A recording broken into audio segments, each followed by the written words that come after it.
اس زمانے میں بے پردگی کی وبا عام ہو چکی ہے۔ اسلام کو جتنا نقصان بے پردگی سے پہنچا ہے اس کی تلافی ممکن نہیں ہے، کیونکہ تاریخ سے معلوم ہوتا ہے کہ جس قوم کے مذہبی تشخص کو برباد کرنا ہو ان کی عورتوں کو بے پردہ کر دو، مذہبی تشخص ختم ہو جائے گا۔ اسلام کے اس نقصان کی ذمہ داری عورتیں ہی ہے۔ ایک حدیث میں حضور صلی اللہ علیہ وسلم نے حضرت اسماء سے فرمایا، اسماء بے شک عورت جب بالغ ہو جائے تو اس کے علاوہ عضو کو کھولنا جائز نہیں ہے۔ اور حضور صلی اللہ علیہ وسلم نے اپنے چہرے اور ہتھیلیوں کی طرف اشارہ فرمایا۔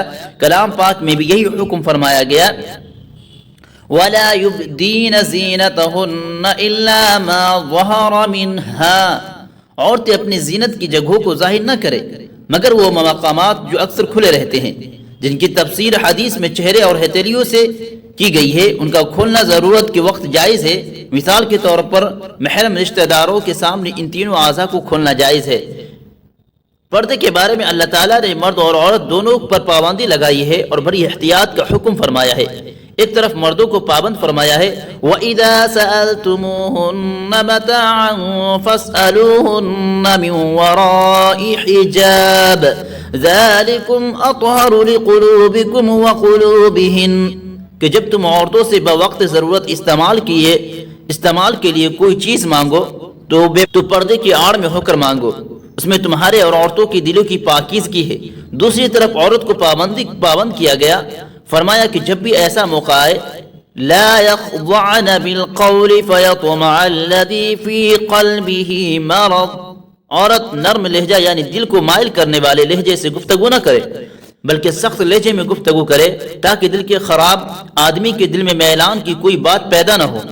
دوسری جگہ عورتوں کی ہدایت کی گئی ہے، وَقَرْنَ فِي بُيُوتِكُنَّ، کہ عورت اپنے گھروں میں جم کر رہا کرے، باہر نہ نکلے، اور مردوں کو بھی اس کا حکم فرمایا، وَلَا تُخْرِجُوهُنَّ مِن بُيُوتِهِنَّ وَلَا يَخْرُجْنَ، کہ تم اے مردو عورتوں کو ان کے گھروں سے باہر نہ نکالو اور نہ وہ خود نکلے۔ اور اس کی وجہ حضور صلی اللہ علیہ وسلم نے ایک مرتبہ بیان فرمائی، الْمَرْأَةُ إِذَا خَرَجَتْ اسْتَشْرَفَهَا الشَّيْطَانُ، عورت جب گھر سے باہر نکلتی ہے تو اس کو شیطان جھانکتا ہے، اجنبی مردوں کو اس کی طرف متوجہ کرتا ہے کہ اس عورت کے ہاتھوں کو دیکھ، پاؤں پر خیال کر اور گناہ میں مبتلا کر۔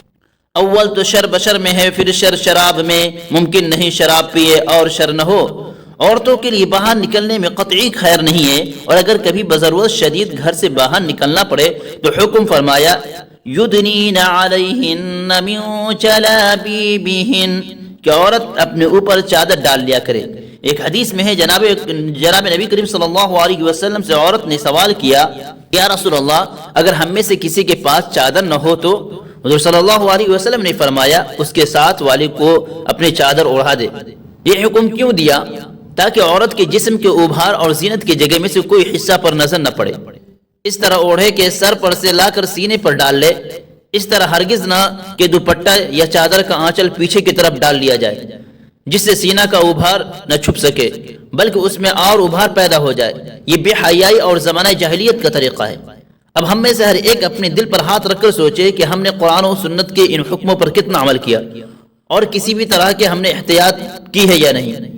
تو نتیجہ یہی نکلے گا کہ ہم نے پوری زندگی بے نقاب سڑکوں پر آ کر گھروں میں رہ کر احکام خداوندی کی بغاوت کی ہے۔ جو عورتیں دین کی پرورش کرتی تھی وہ آج گھر میں رہ کر گھر سے باہر نکل کر قرآنی آیتوں کا مذاق اڑا رہی ہے۔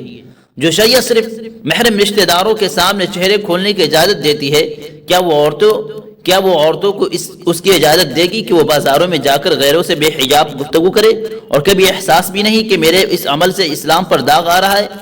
حضرت عمر رضی اللہ عنہ سے روایت ہے، نہى النبی لا تکلم النساء الا باذن ازواجہن، حضور صلی اللہ علیہ وسلم نے منع فرمایا ہے کہ عورتیں اپنے شوہروں کی اجازت کے بغیر گفتگو کرے۔ آج عورتوں کی بے غیرتی یہاں تک ترقی کر چکی ہے کہ عورتیں بازار میں کپڑوں یا زیورات کی دکان پر بے نقاب ہو کر دکانداروں لوگوں سے گفتگو کرتی ہے۔ کبھی ہماری دینی اہمیت کو جوش نہیں آتا کہ ہماری اس بے حیائی کی گفتگو سے اسلام پر نمایاں داغ آ رہا ہے۔ اگر عورتیں بازار نہ جائے تو موت تو نہیں آ جائے گی۔ اسی طرح غیروں سے گفتگو کرنا بالکل حرام ہے اور اللہ کی غضب کا سبب ہے۔